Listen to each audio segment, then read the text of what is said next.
Good morning. I'm Edoardo Grandi, and since today is Tuesday and we talk about private credit in sports, the topic of today is going to be about the LSU financing deal, creative financing deal that was announced last week on how LSU, Louisiana State University, could turn future revenue into cash today, immediately. And it all starts from a new report saying that LSU may be considering a private investment fund that would give the university more than $100 million upfront in exchange for roughly 10% of certain future media revenues.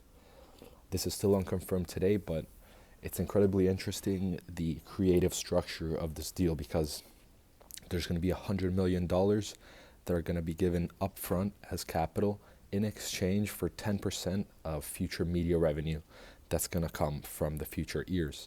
So the breakdown is pretty simple to understand, because the structure is that LSU would be receiving cash today, and with the future media revenue would be returned to the investor in the future. So investors are going to provide LSU with $100 million up front.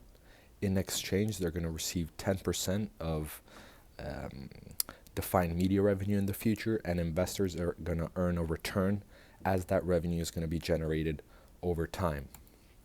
So this is incredibly important to understand, because LSU is monetizing future cash flows. So this is what private capital is very, very good at, turning future cash flows into capital today. So the reframe is also important to understand for investors looking at opportunities similar to this, because most people think that financing means borrowing money. So this is important also for entrepreneurs who own businesses, and operators looking at ways to finance their operations without giving up ownership or equity immediately. And this deal is interesting because most people think financing means borrowing money. However, sophisticated investors ask, what future cash flow can we turn into money today?